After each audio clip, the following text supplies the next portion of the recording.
Winter Street was built in the 20s as a furniture storage building and functioned as such into the 50s, I guess, when Harris Moving and Storage purchased the land and developed what has become Spring Street Studio. The building had a history of being utilized as artist studios, kind of underground type deal. The upstairs had some shape to it. It looked like an art studio building. And the downstairs was wide open space with the concrete columns and the bell-shaped tops, you know, just like any other industrial warehouse built in the 20s or 30s. You know? And so I bought the building not knowing necessarily what I was going to do with it, but decided to do art studios based on the historic use. And so I went down to the city and got the first certificate of occupancy for art studios.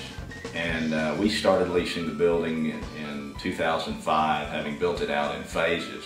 Have maintained a waiting list in the building since we filled it up. Based on the waiting list, we purchased and renovated Spring Street Studios, which we did all in one phase. Designed it, permitted it, built it out, and leased it in 9 months. We didn't do any advertising or promoting for either building. Word of mouth on the street through the art community, and literally just announced the building to Winter Street artists, and it hit the art community. And to fill an 80,000-foot building, to design it and build it out, and occupy it all in 9 months speaks for itself. That's how strong the demand in the creative community, you know, this type of product is. We maintain a very diverse group of artists, just really a great group of creative types. I feel like I've gained an education in art just by officing here, you know, just mingling with the artists. I think you can find art in the history of the First Ward, and it's certainly going to be the future of the First Ward. When I entered the market, I used to say that I thought that this area was the last great spot for the city to have an arts district. And, you know, I told as many people that would listen, including those down at the city, that what I'm doing here is not just another development. It's not a shopping center. It's not an apartment complex. That this development is not only something that I hope is successful financially, but it adds cultural value to the city.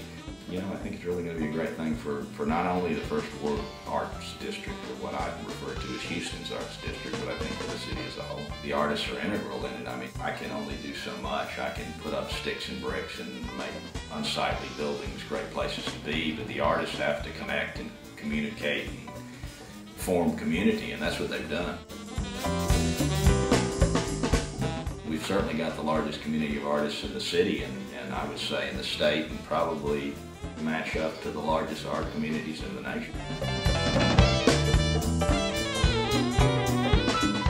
Without the art community that they formed, I don't think that we would have the buildings that we have today.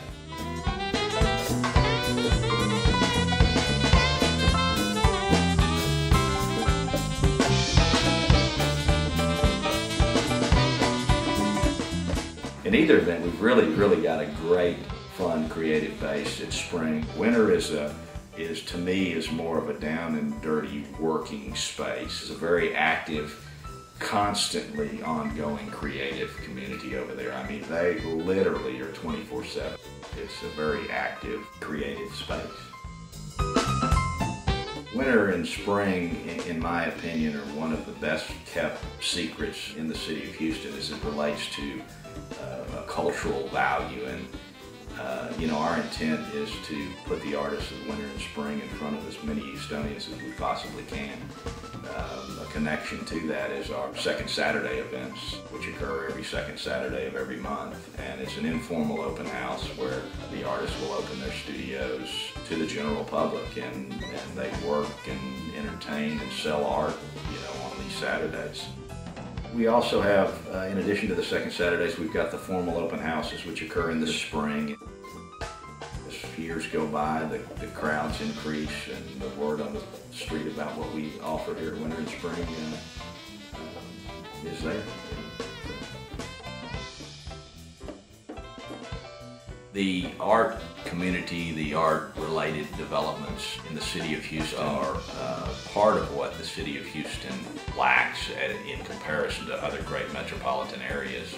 You know, the city of Houston, in my mind, doesn't offer the art markets that, say, a Boston or a New York or some of the other great metropolitan areas offer. And I think we're on a path to deliver that value to not only the population here that resides in the city of Houston, but also, I think it will have a major impact on tourism to offer this great walkable, creative environment that we hope to, over time, provide here in the Houston's Arts District.